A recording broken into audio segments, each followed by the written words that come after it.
ม้หอมติดกันเทศแถม300 บาทร้านครูย่งไทยแล้วก็มีแม่แ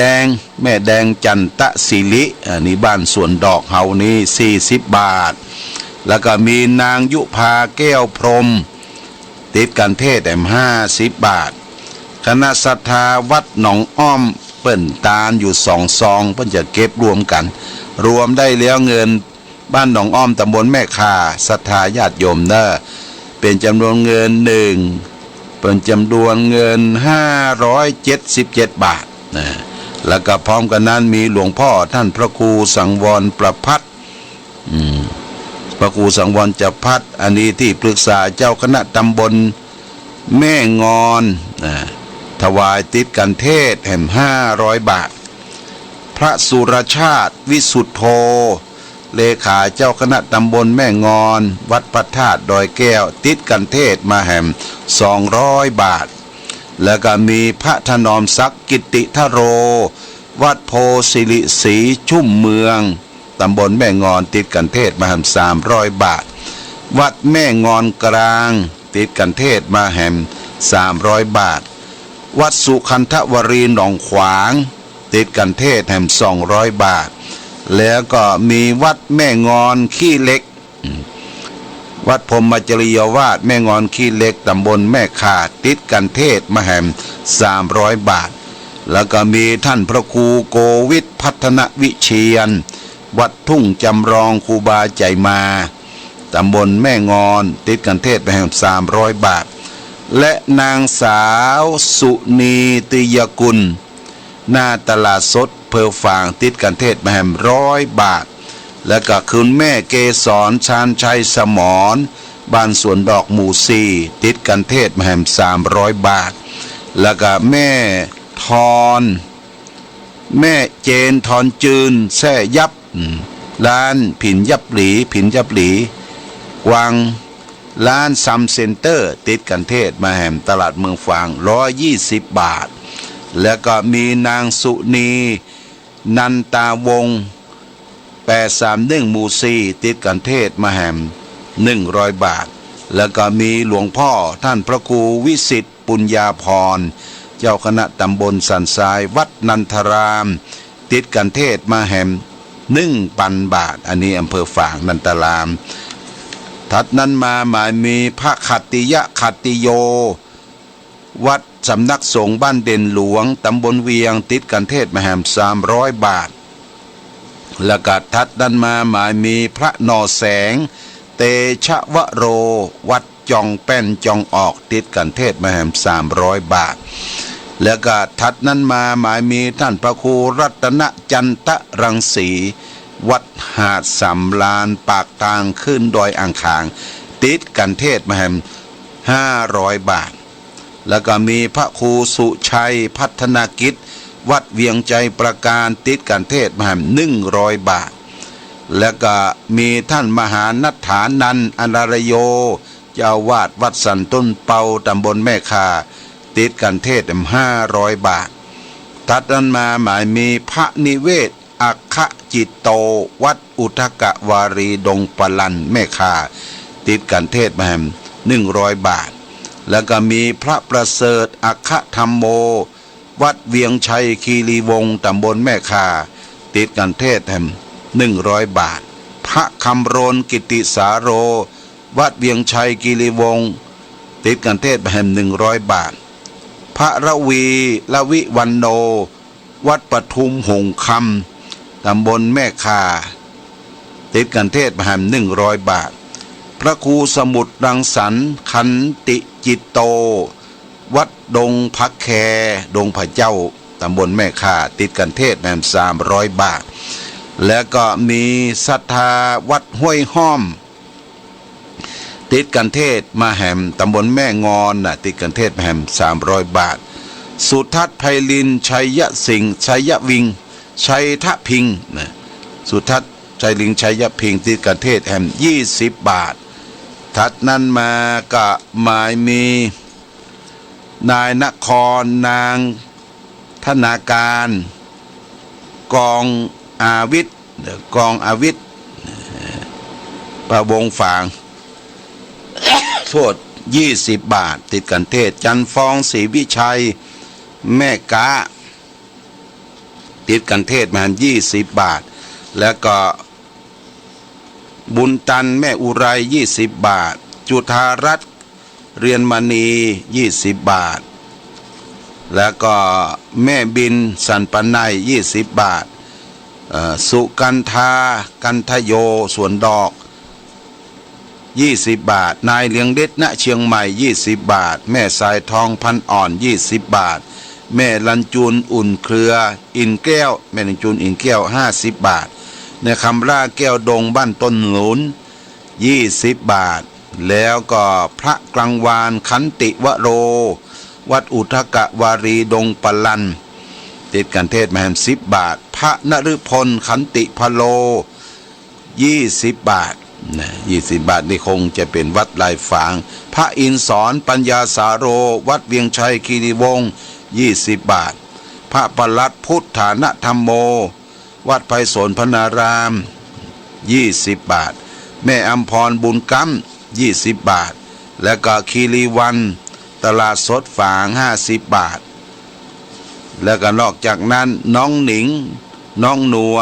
บริจาคติดกันเทศแผ่น20 บาทก็ต้องขออนุโมทนาญาติโยมที่ได้ให้ได้หอมติดกันเทศธรรมสัญจรหลวงพ่อก็ได้เอามาปักเป็นต้นไว้3 ต้นเนอะวันพรุ่งนี้ก็จะนำลงไปที่ลานอนุสาวรีย์พระเจ้าฝางพระนางสามผิว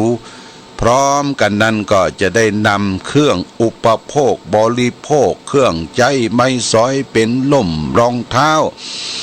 เป็นของใจในชีวิตประจำวันให้ท่านทั้งหลายได้ไปจับเบอร์จับฉลากกันเนอะไปจับเบอร์จับฉลากแต่ต้องมีข้อแม้ว่าไปถึงให้ไปลงเส้นก่อนไปลงเส้นได้รับเบอร์รับฉลากก็เก็บพับไว้ในกระเป๋าส่งเสื้อและอย่าไปอยู่ไกลเบิ้นเต้ทำมั่งฟังทำเสร็จเรียบร้อยแล้วญาติโยมจะมีพระวิทยากรโฆษกเปิ้นจะได้ประกาศว่าของอันนี้ของท่านครูบาตนนี้เปิ้นจะออกแล้วเนอะ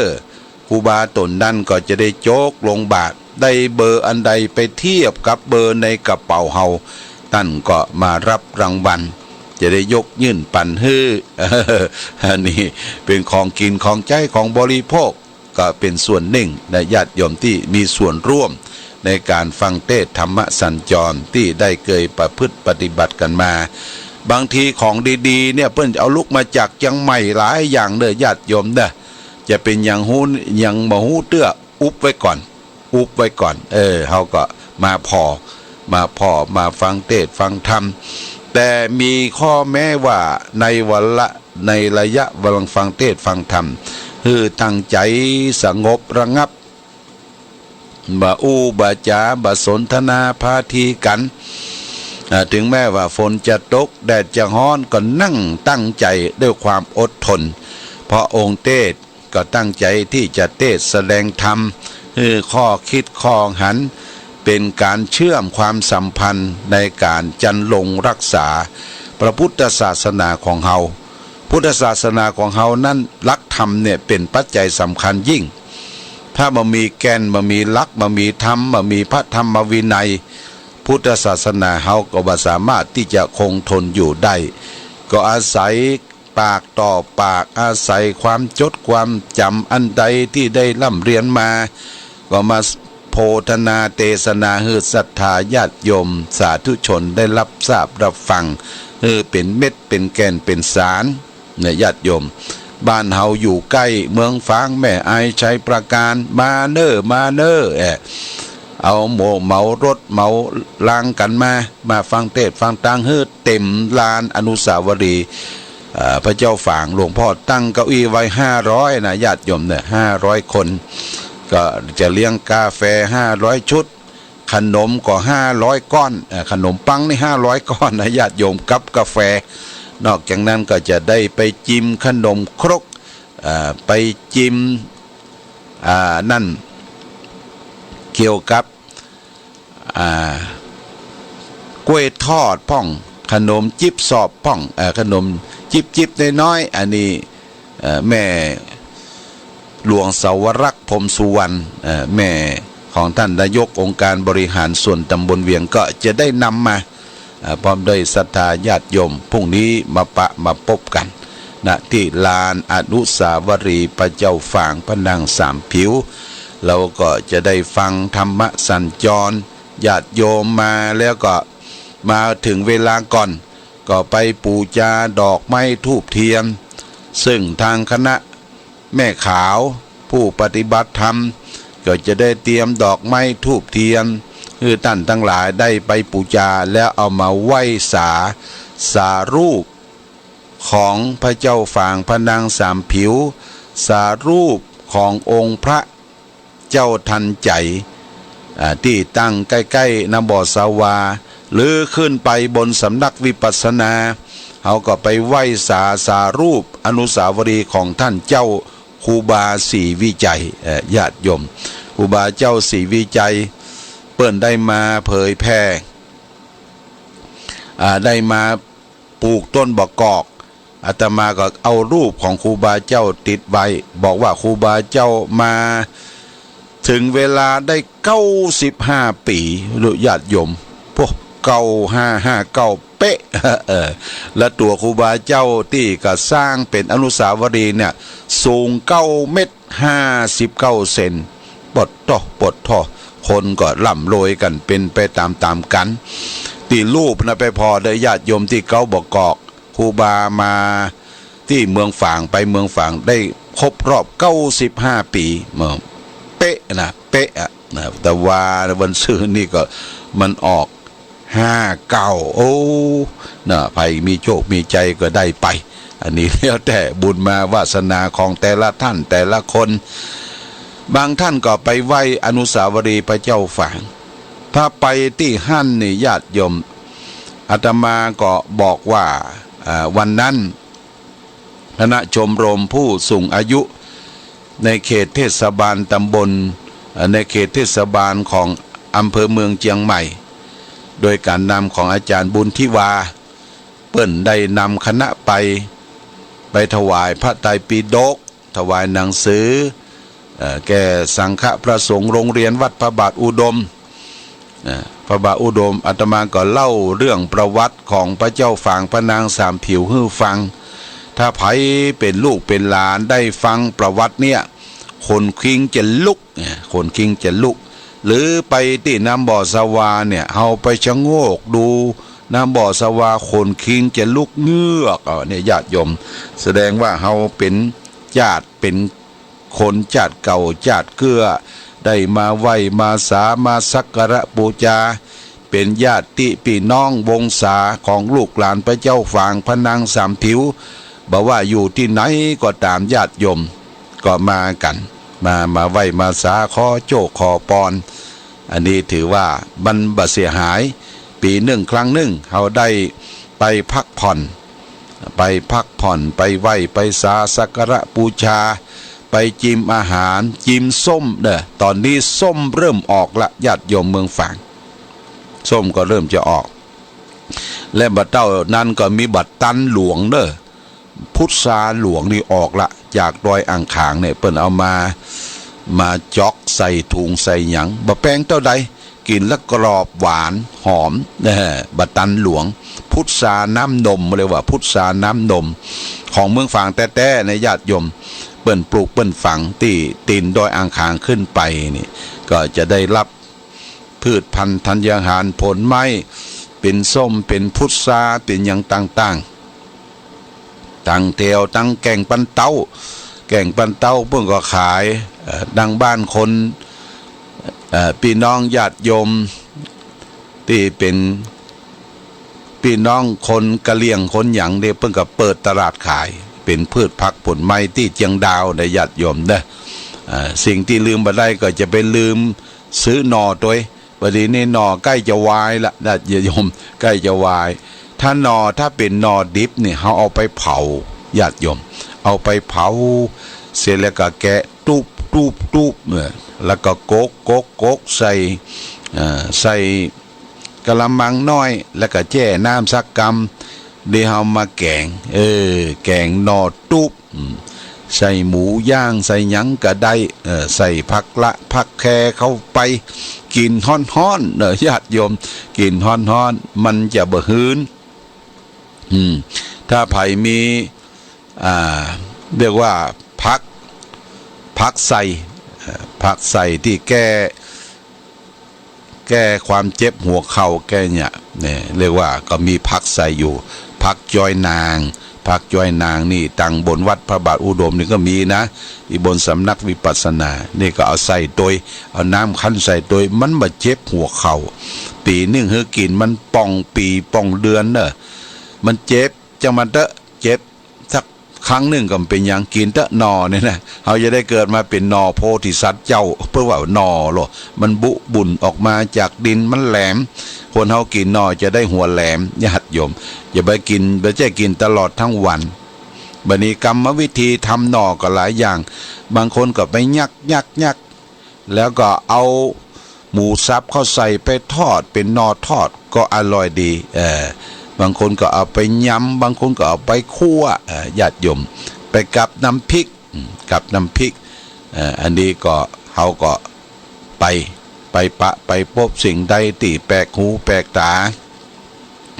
อาตมาถ้าไปเมืองอื่นนะไปประเทศอื่นเมืองอื่นมักจะไปจิ้มอาหารอย่างไปทางพม่าเจียงตุงนี่ก็เปิ้นแกงผักเรียกว่าผักเขียวผักเขียวเปิ้นนี่แกงลำหวานญาติโยมไม่ใช่ใส่อย่างนะใส่เห็ดหูละเหรอนอกนั้นก็เป็นผักล้วนๆเดี๋ยวเขากินไปเขาสาบอันนี้เป็นตัวเนอะสาบหลัวที่เปิ้นต้มเปิ้นแกงนะเปิ้นใจหลัวเป็นดุนใส่หม้อขางใหญ่หม้อถังเปหม้อขางใหญ่นะสาบกินหลัวสาบกินควนเนี่ยมันอย่ามาลำมันอย่ามาเปิงนะนี่คือเรียกว่าเอาไปที่ไหนก็ไปเสาะจิมเสาะบริโภคของแปลกที่เปิ้นมีกินมีใจไปจังตุงปีนี้ก็ไปซื้อบะถั่วเน่าแคปมาเป็น2-3จั่งว่าญาติโยม2-3จ้อยเพราะว่าทางปูนเปิ้นแนะแต่ทำแต่ตากแห้งแต่ก็เอามาใจมากินมาบริโภคเวลาของกินมันวิตรั่วจวดเขินก็บอกคือแม่ครัวบอกคือแม่ค้าว่าบ่ต้องแยะอย่านักเด้อไปปิ้งถั่วเน่าไปจีหอมไปจีพริกแล้วก็มาโขกตำใส่เกลือเห็ดน้อยโขกตำแล้วถั่วเน่าตำแล้วเขาใส่เป็นน้ำพริกถั่วเน่าเอาน้ำฮ้อนมาเตียวแล้วก็ไปเสาะผักไม้ใส่เครือตำพินกำปงกำแปงแต่มันออกที่ปลูกฝังออกธรรมชาติก็ดีเอามาเก็บมันก็โป้นไปเป็นคาบเป็นมื้อและเป็นอาหารปลอดสารพิษโดยญาติโยมปลอดสารพิษเพราะว่าในช่วงนี้คนก็มาตักมาตัวหลวงพ่อลดน้ำหนักก็จริงอยู่ลดน้ำหนักเพราะว่าน้ำหนักก็ลดไปประมาณสัก6-7 กิโลละญาติโยมเพราะว่าเขา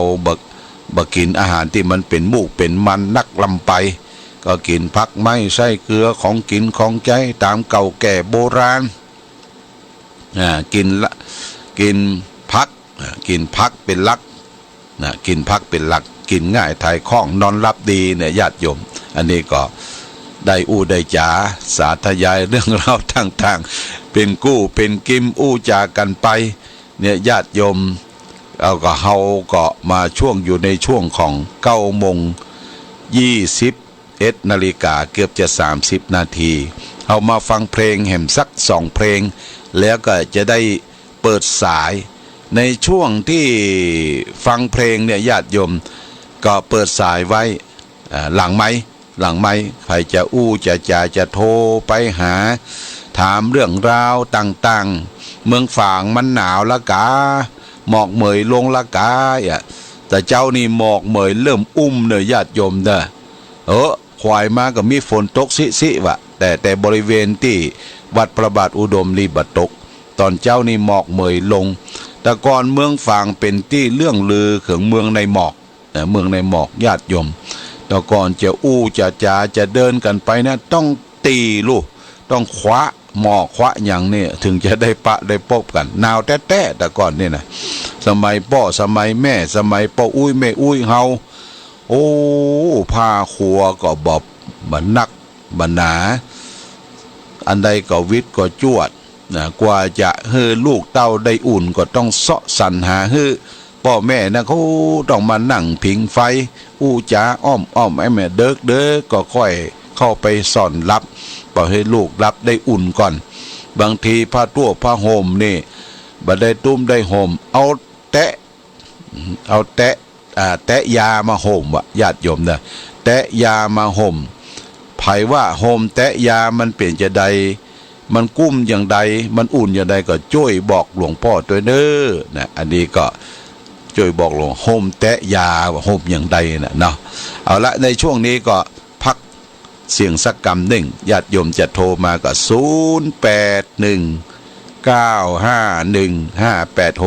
นี่เป็นหลังไมค์สักฟังเพลงแล้วเราจะเปิดหน้าไมค์ให้ศรัทธาญาติโยมได้ฟังได้อู้ได้จาได้สนทนากันต่อไป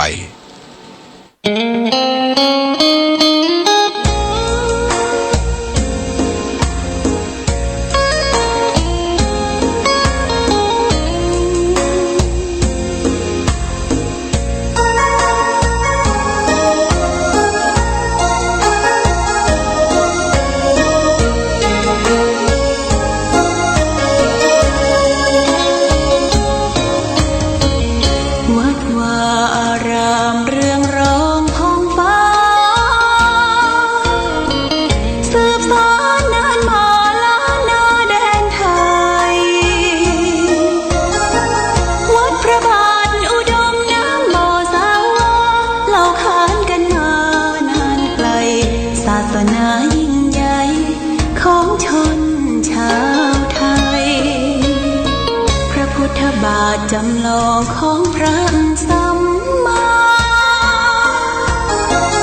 องค์พระศาสดาพุทธบูชากราบไหว้องค์พระเจ้าฝังอุดมศิลป์ผู้สร้างสรรค์มานานไกลนามอุดมก้องไปสมในฉายาก่อนเป็นวัดร้างสืบสาน2524พระมหาราชครูเกษราปัญญาปรมาติกาจารย์จากวัดดับภัยเชียงใหม่สืบสานเวลาผ่าน131 ปีนานไกลวัดพระบาทอุดมรุ่งเรืองงามตาเจ้าน้อยบุญธาวงศาคาหลวงบวงเชียงใหม่ปกครองหัวเมืองฟ้าทุ่มเทแรงกายแรงใจทุกชาติพันธุ์รวมใจรักษามัคคี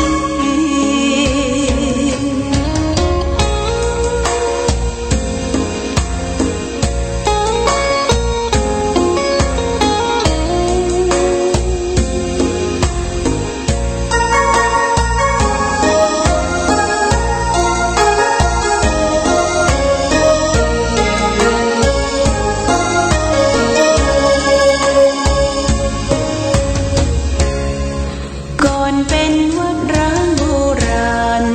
สืบสาน2524พระมหาราชครูเกษราปัญญาปรมาติกาจารย์จากวัดดับภัยเชียงใหม่สืบสานเวลาผ่าน131 ปีนานไกลวัดพระบาทอุดมรุ่งเรืองงามตา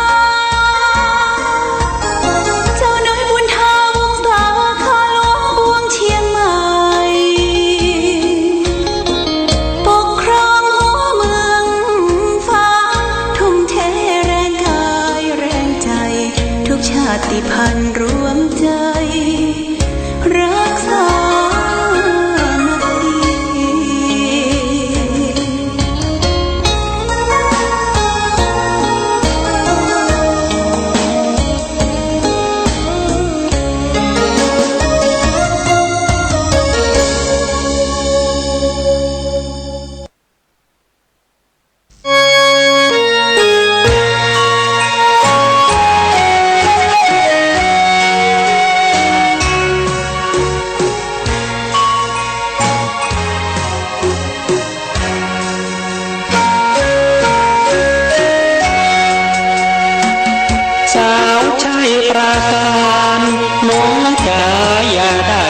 ฉันฟังเสียงกี่ของตาหวานเกิดคนงามอยากรำทานที่คนบ้านไกลหอบใจจากสมุทรปราการมาฝากสาวแม่ตาหวานชัยประการคนงามเมื่อมนสาวชัยประการที่หอบรักเมื่อแต่ไกลหวังพึ่งใบบุญขวัญใจแม่สามไว้ขวัญใจคนจนอย่าให้ต้องเจ็บที่ปวดรวดร้าวกำมลถ้าสาวเจ้านั้นไม่สนแม่หน้ามนพี่คงบ้าตายหนุ่มเมืองฟ้างเขาหล่อเขารวย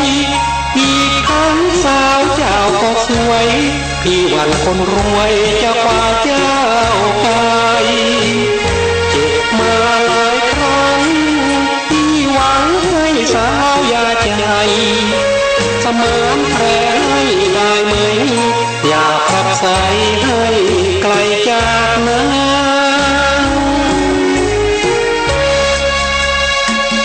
สาวชัยปราการพอจะมีหวังไม่น้อจะให้ผู้ใหญ่มาขอปลูกเรือนหอไว้รอน้องนางจะอยู่เมืองฟ้างรักนางจะไม่จืดจางจะรักแม่ตาหวานสาวชัยปราการอย่าได้ตัดรอน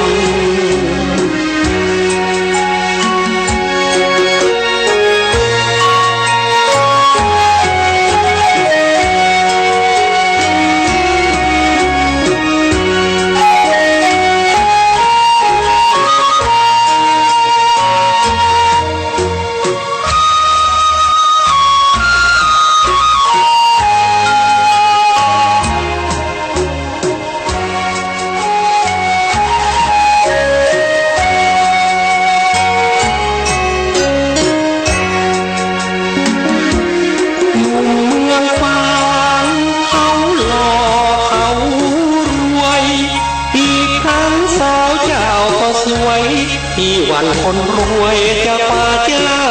ไปเจ็บมาหลายครั้ง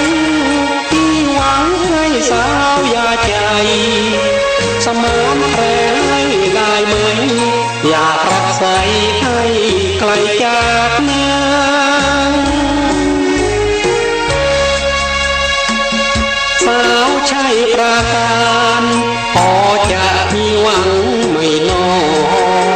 จะให้ผู้ใหญ่มาขอ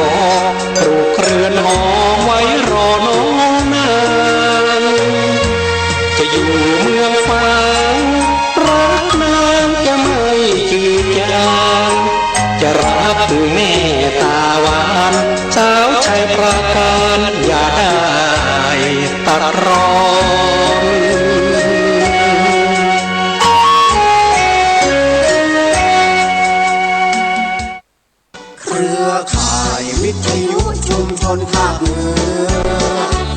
ท่านกำลังรับฟังสถานีวิทยุชุมชนเพื่อการเผยแพร่พระพุทธศาสนาในเครือข่ายสถานีวิทยุคลื่นสีขาว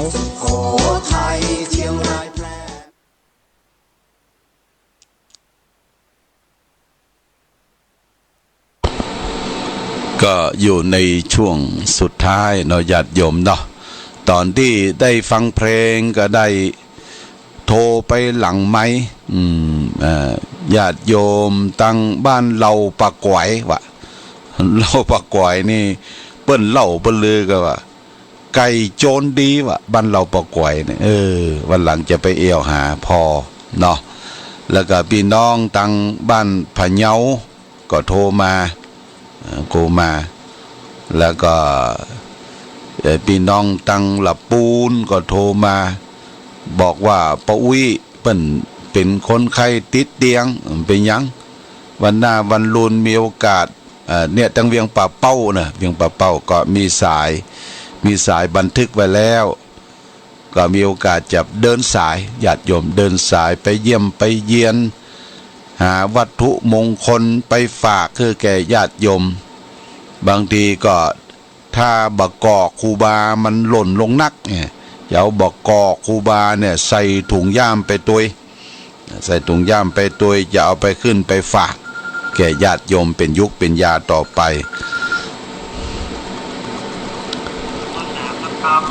ฮัลโหลจากปากทางเจริญนะครับ ปากทางเจริญเนาะโอ้สัญญาณชัดเจนเด้อชัดเจนเนาะวันพวกมาก็ครับวันทุกเดี๋ยวปล่อยตัว5ครูมันเดียวครับ โอ้ดีละโมทนาสาธุเด้อคือต้องไปเลินเด้อวันทุกเขาไปเจอกันปุ้นเนาะเดี๋ยวทุกเรื่องก็อยู่ใกล้ๆเด้อมากินจอผักกาดเด้อพวกนะเด้อครับสัญญาณชัดเจนเด้อเจริญพรเจริญพรเจริญพรเจริญพรเจริญพรเด้อครับอันนี้ปากต่างเจริญเพิ่งก็โทรมาบอกผู้พยามาพร้อมกับท่านอาจารย์ยันยงบอกตุปีเลินเด้อวันพวกอย่าไปจิ้มจอผักกาดวะโดจิ้มจอผักกาดเตรียมพร้อมญาติโยมมาหามสายหนึ่งเจริญพรแอบค่อยจากเจ้าอันพระพุทธเจ้าจากที่ไหนแม่ทางบ้านโฮจ้าแม่สาทองเนาะเจ้าฝนตกบ้านโฮก็แต่5 โมงก็หายยังหมดโหฝนตกอ่ะป่ะเจ้าป้าห้องที่ช่วงฟังแท้ผ่านทุกวันได้ฟังจ้ะอ๋อดีละ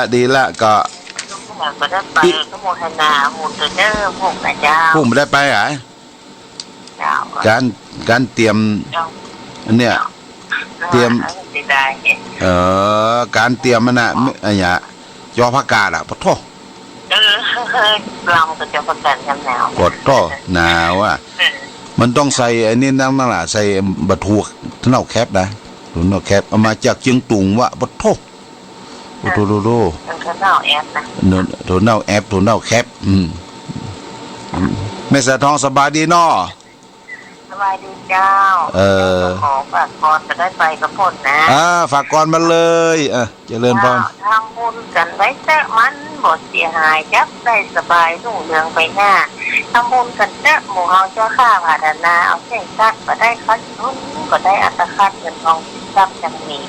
ทำบุญกันไว้ก็ได้หมองสีทุกสบายดีจ้ามีชาติหน้านะจ้าโมทนาสาธุเด้อแม่สายทองเพิ่นฝากคำกรเจริญพรโอ้ทำบุญเจริญพรแม่สายทองบ้านหงละปูนเพิ่นก็ฝากคำกลอนสอนใจว่าทำบุญไว้เตอะบ่ได้เสียหายทำบุญเมื่อใดก็ได้เมื่ออัน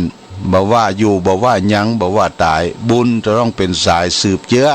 ไปถึงภพหน้าชาติหน้าต้องขออนุโมทนากับแม่สายทองบรรณโอกาสนี่เปิ้นเป็นเจ้ากงเจ้าก่อนเด้อเจ้ากี่เจ้าก่อนแต่งกลอนมาฝากโมทนาสาธุญาติโยมท่านสาธุชนอยู่ในช่วงที่เฮาจะได้เปิดสายละเนาะเปิดสายเหลือ15 นาทีจะหมดเวลาในช่วงของกลางคืนวันศุ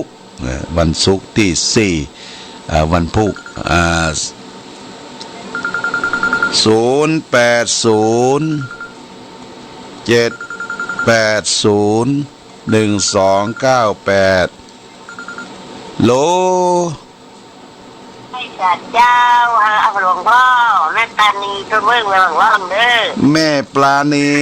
ต้นพึ่งเจ้าต้นพึ่งโอ้ไปชมเตี้ยกับหลวงพ่อหลังเลยมาหลวงพ่อมันได้มาตัดกันนะแม่ได้มันตัดกันสายแม่ปราณีต้นพึ่งเนาะที่แม่ปราณีฟังว่าหลวงพ่อให้ไปก็ดักเสียดเหมือนเปิดเพลงจ้ะโยฟังหลวงพ่อด้วยจ้ะหายไปเมื่อเนาะโอ้มันหายไปนี่มันเป็นช่วงปรับปรุงดีนะเนาะแม่น โอ้งอมาคุณอันมาหาตู้เจ้าหน้าหลวงพ่อ เออ งอมต้องเปลี่ยนฐานีนี่นะงอมได้งอมว่า เนาะวันเดี๋ยวนี้ก็พยายามปรับปรุงอ่ะแม่ปรับปรุงมันดี เจ้า เป็นกู้เป็นกิมกันฟังกันไปเนอะโอ้ ฟังไปกันเนาะหลวงพ่อมาออกคู่บรรจุกันเนาะ วันศุกร์เนอะแม่เด้อวันศุกร์ เจ้า ศุกร์นะ กำลังใจหลวงพ่อเนาะ ขอบคุณแม่ไปตีเนอะ จะได้ไหมเดินได้ไหมจะไปเพื่อลูกมันเดินมาได้หลวงพ่อ เป็นอย่างให้กำลังใจ มีการคนไข้ติดเตียงอ่ะ โอ้โมทนาสาธุมีโอกาสวันหลังไปแวะเยี่ยมหาเนอะแม่เนอะ เจ้าแม่อยู่ต้นพึ่งยังหลงร่องนะ ต้นพึ่งเวียงหนองรองเจ้าเววัดเดียวกับบ้านแม่ โอ้ อยู่ใกล้ๆวัดนี่น่ะตู้ลุงนั่นนั่นไหนเตี้ยแล้วเนี่ย ตู้ลุงนั่นนะเอี่ยวไหนเตี้ย ท่านเจ้าคุณตะกอนที่เป็นอยู่วัดหลวงอ่ะเปิ้นไปเป็นเจ้านัดอำเภอหั่นน่ะรู้จักกันดีเจ้าคุณศรีอ่ะเจ้าคุณศรีอ่ะจ้า มัน มีอยู่ว่าบริเวณไหน เปิ้นมีที่วัดเนี่ยวัดพระธาตุหริพุนชัยนะเปิ้นเป็นรองจังหวัดไปละอยู่วัดพระธาตุอริบุญใจหลักปูนเนาะเปิ้นเลื่อนเป็นรองจังหวัดละแต่ลูกพี่อริบุญใจหลักปูนมานี่หลายกิโลกันเนอะวันนั้นก็ผ่านไปนะลูกแม่วางมาตีเข้าหน้าตังประสางกับผ่านเวียงหนองร่องเนี่ยแล้วแกบ้านเจ้าเขาเนี่ยกันเรื่องของก่อนตุลุงอย่างอ่ะอยู่ขนาดตุลุงอ่ะตุลุงที่โอ้สวกๆหน่อยล่ะเวียงหนองร่องเนี่ยตุลุงอย่างตุลุงแดงเนาะตุลุงแดงเจ้าหน้าตาแล้วเพิ่นเสียไปละมันมีช่องคูบาเนาะก็จะเสียไปละคูบาเก่าน่ะเสียไปก่อนเลยนี่มีคูบาน้อยเนาะบ้านแม่ติดใกล้วัดเนาะบ้านแม่ใกล้วัดเนาะเจ้าแม่วัดนี่กับข้างวัดนี่หรอโอเควันหลังจะไปเยี่ยมหานะแม่เนอขอบคุณเนอที่สองเนี่ยจ้ะกฐินที่สองหมดนานะแม่เนอขอบคุณเนอขอบคุณคุณแม่อันรู้กำลังใจอันหนูว่านะขอบคุณใจรู้จะเข้าหน้าหลวงพ่อนะเจริญพรนะแม่เนอเจ้าไหว้เจ้า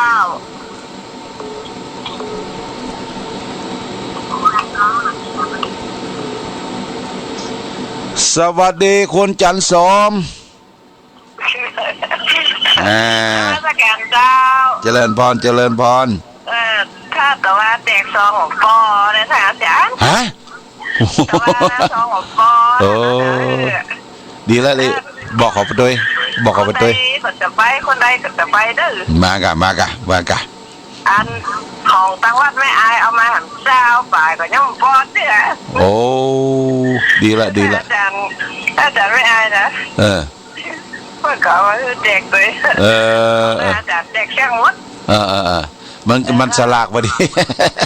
เจ้าสลากดีดักอ่ะเป็นคนชอบทำบุญร้อนๆหรือนั่น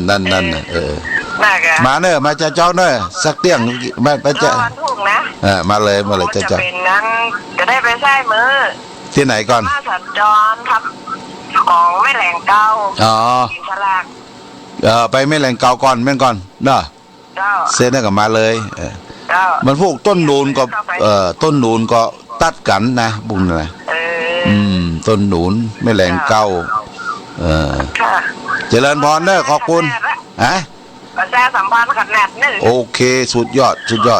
ก็ถูกโยนประชาสัมพันธ์ติ้งวัดไม่แหล่งแหมโอเคกิ่งก็น้ำกิ่งก็ตอนมาไต่บอกแม่นางตัวแม่นางไม่แหล่งอ่ะแม่นางเจ้าก็บอกเพื่อนนะเพื่อนหอมวัดมาก่อนแล้วอาจารย์ก็จะมาอยากเจริญพรนางขาดได้เลยถ้าอาจารย์ถามหานะไอ้หน่อผู้มาจิ้มขนมครกเจริญพรคุณจันสมบ้านหมู่หนึ่งตาไคร้แม่สาวอันนี้ก็เปิ่นได้ช่วยแจกซองประชาสัมพันธ์เชิญชวนคนมาฟังธรรมะสัญจรวันพรุ่งนี้โอ้มากันนักหลายๆม่วน ญาติโยมนะ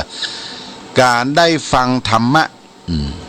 การได้ฟังธรรมะตามการตามเวลาเปิ้นว่าเป็นมงคลสำหรับผู้คนเฮาได้ไปสดับรับฟังอานิสงส์ของการฟังธรรมก็คือผู้ฟังธรรมย่อมได้ฟังสิ่งที่บ่เคยฟังสิ่งที่ได้เคยฟังแล้วย่อมเข้าใจชัดยิ่งขึ้นและก็สุดท้ายนี่จิตของผู้ฟังย่อมผ่องใสนี่อานิสงส์การฟังธรรมเนี่ยญาติโยมนะวันผู้ก็ได้ไปพบกันเป็นภาชนะรองรับน้ำธรรมคำสอนหรือได้ไปหันตุเจ้าประสงค์ก็เป็นมงคลเรียกว่าสมนันจะเอตัมมังคารมุตตัมมังได้ไปหันตุเจ้าประสงค์ก็เป็นมงคลเดี๋ยวเนอสายมา0828948075รับสายก่อนเจริญพรไฟสาเจ้า จากไหนแม่ไปโฮมแม่หยาลืมละแม่จันฟองเจ้าแม่จันฟองแจ้โฮมน้ำปูแม่จันฟองแจ้โฮมเป็นได้ฝนตกก่อนแม่ฝนตกก่อนฮะโอ้ฝนทรงหนาวเนอะประเด็นนั่นแหละนะถ้ามันหมดฝนโอ้ได้ค่ะจะเก็บบอกอกไว้เฮ้อเนอะถ้ามันหล่นมาเนอะโอ้บอกอกนี่มันเป็นยานะเป็นบอกอกคูบานะเนี่ยอันก็ที่อันหูคูบาเปิ้นมาเมืองฝางได้95 ปีอ่ะโอ้มันออกปีนไปเถอะออก59แล้ว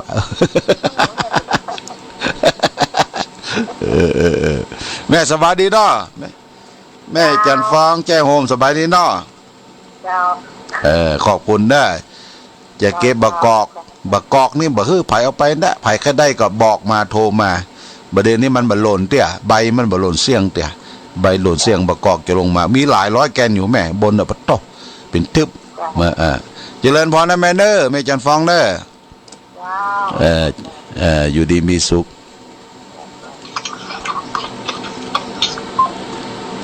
อันนี้ก็โทรมาจากปุ้นบ้านแจ้ห่มนะแจ้ห่มนี่ไปใหม่ญาติโยมไปมันไม่ใช่ไปใหม่ไปมันเพราะหูจักกับเจ้าคณะอำเภอรองอำเภอมีกินมีตานก็ลิงลู่ไปหากันหูจักมักคุ้นกันสร้างความอบอุ่นอยู่ร่วมกันแบบฉันพี่ฉันน้องมีหยังก็เอิ้นเติงหากันตาลหัววัดตึงกันเนี่ยมันก็เป็นความเชื่อมความสัมพันธ์ของตุเจ้าประสงค์ประเด็นนี้ในช่วงของอำเภอฝางนี่เปิ้นกำลังฮิตเรื่องการกินสลากเนี่ยญาติโยมนะเปิ้นจะตานสลากกันทุกวัดว่าอารามมีการตานมีจั่งฟ้อนแห่แหนเต้นแต่กันไปโอ้เป็นที่ม่วนที่งานวันนี้ก็วัดปุ้นวัดแม่อายบันเด่นวัดของท่านอาจารย์สมุโอรานวชิระปัญโยโอ้มันงานสลากนี่เป็นงานเพิกข้าวตอนญาติโยมเพิกข้าวตอนหมายความว่าได้ถวายเพลเตี้ยงเกิงก็นิมนต์ตุเจ้าจับเส้นจับเบอร์ต้นสลากประเดี๋ยวนี้ประยุกต์ขึ้นมามันจะมีต้นโจกใหญ่ตัวแจ็คพอตมีต้นโจกใหญ่ตัวต้นน้อยได้ต้นละต้นโจกแหมไผ่โจกดีก็ได้2 ต้นโจกต้นเนี่ยญาติโยมอันนี้ก็ฮิตกันทำกันตั้ง3 อำเภอนะทุกวัดวาอารามแต่พี่น้องไตญาติโยมอยากจะไปหันวัฒนธรรมประเพณีไตออกว่าวันเดือนเพ็ญ12เดือนเกี่ยงเพ็ญเดือนแฮม1 ค่ำอย่าไปเอวปล่อยออกว่าปล่อยเตียนก็ไปเน้อที่เมืองฝางไปนอนที่วัดพระบาทอุดมก็ได้ที่บนสำนักปฏิบัติธรรมมีห้องมีหับมีกุฏิญาติโยมก็ไปเอวพอวัฒนธรรมพอเปิ้นแห่ต้นกลมต้นแค่แห่ฟ้อนนางนกฟ้อนโตเปิ้นแต่งตัวแบบพี่น้องไตใหญ่ที่อยู่เก่าแก่มาโบราณ ไตใหญ่ที่อพยพมาจากลัดฉานจากเมืองต่างๆมาทำการทำงานเมืองไทยเพิ่งก็ชอบกินชอบทานเลยญาติโยมนะชอบกินชอบทานอันนี้ก็เขาใครไปเอวไปแหวงไปพอวัฒนธรรมจารีตประเพณีแห่กองมองเซิงกองปูเจกองยาวเนี่ยโอ้เป็นที่ม่วนที่นันเป็นที่สนุกสนานเมาม่วนมันสั่นเล้าเปล่าว่าเมามันสั่นเล้า ญาติโยมอันนี้ก็ได้ฝากไว้แก่ศรัทธาญาติโยมเอาละอยู่ในช่วงของ5 นาทีสุดท้ายญาติโยมอยากจะสนทนาจ๋าหน้าไมค์ก็โทรมาได้เน้อ0819515864 อันนี้ก็082เพิ่นโทรมาไปแล้ว1959211รับสายกันเด้อฮัลโหลอันนี้มันเบอร์ไม่ถูกเลยเนี่ย9515864เนี่ยถูกไหมกำลังโทรเดี๋ยวนี้ถูกไหมอ๋อฮะนวัตการค่ะนวัตการโทรจากไหนโยมมาพักอยู่ที่เชียงใหม่แล้วฟังก็ชัดเจนดีแล้วรู้สึกว่าสนุกดีนะฮะ โยมมาจากไหนอะโยมอาลีชัยประการค่ะชัยประการแม่อาลีหรือใช่ค่ะนี่หลวงพ่อนะหลวงพ่อเมืองฝางเป็นกำลังใจนะครับฟังแล้วรู้สึกว่าสนุกไปด้วยกับคนเหนือค่ะโอ้ดีมากดีมากตอนนี้โยมพักอยู่ที่ไหนตรงไหนน่ะมาพักอยู่ที่หนองจอมที่บ้านโยมอะค่ะหนองจอมสันทรายเหรอค่ะสันทรายค่ะโอ้อยู่ตรงนั้นก็ไปมันนะหลวงพ่อก็ไปมันนั่นน่ะจ้าโอ้เดี๋ยวจะได้คุยถามวันหลังเกี่ยวกับเรื่องนี่โยมฟังไม่ถนัดในเรื่องอะไรที่จะธรรมะสัญจรเอาอะไรไปมั่งอะไรอย่างเงี้ยฮะวันพรุ่งนี้โยมพรุ่งนี้มาทันไหมพรุ่งนี้ทันเปล่าคือมันจะมีอะไรไปบ้างครับเพราะว่าก็ไม่มีอะไรก็ไปฟังธรรมนะฟังธรรมหรือเราจะมีของที่จะเอาไปออกรางวัลชำร่วยนะคือนั่นเลยค่ะใจในตรงนี้แหละค่ะเราก็มีเครื่องของกินของใช้หยุกยารักษาไข้เป็นร่มเป็นอะไรก็ได้โยมเป็นของที่มีประโยชน์นะเป็นของที่มีประโยชน์หรือจะทานข้าวสารก็ได้นะข้าวสารเป็นถุงละ 2-3 ลิตรเนี่ยได้นี่เราก็ถือโอกาสได้ให้ทานพอดีได้ยินเสียงท่านเลยรู้สึกแบบมันเรามาอยู่ตรงนี้ก็ได้ฟังตอนเด็กก็จะกลับไปชัยประการแล้วค่ะกลับเมื่อไรล่ะกลับเมื่อไรคงอีกไม่กี่วันค่ะไปที่วัดอยู่ค่ะว่าจะไปที่วัดอยู่มาเนอะมาเอลเนอะค่ะนวัตการเจริญพรคุณโยมแม่อาลีนะเปิ้นมีบ้านอยู่ชัยประการแล้วก็ไปปุ้นไปพักบ้านที่บ้านหนองจอมสันทรายก็โทรมา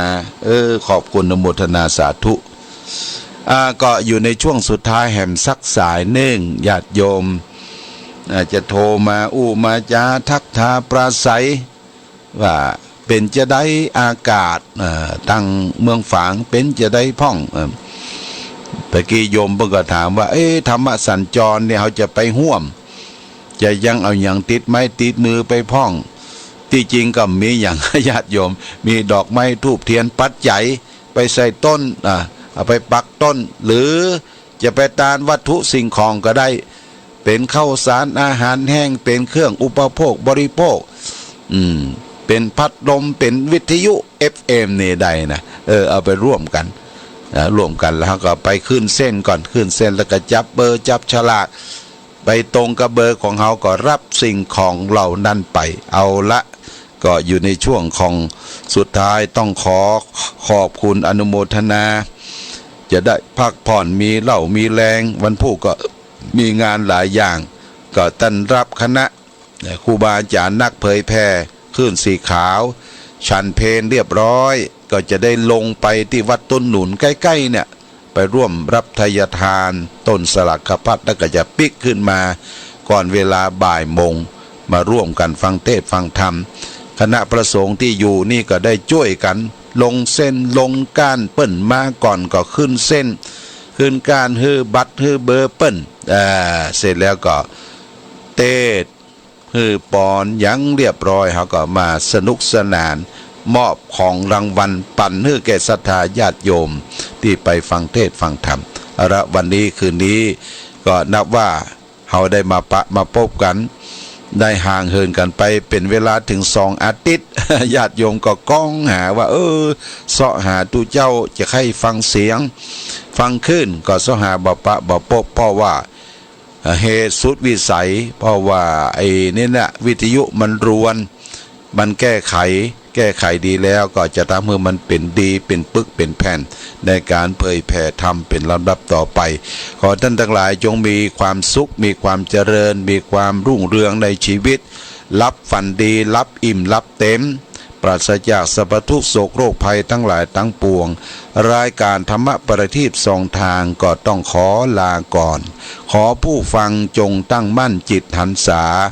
ด้วยธรรมะขององค์พระพุทธาได้นำพาให้เกิดความสุขสงบเย็นขอเจริญพร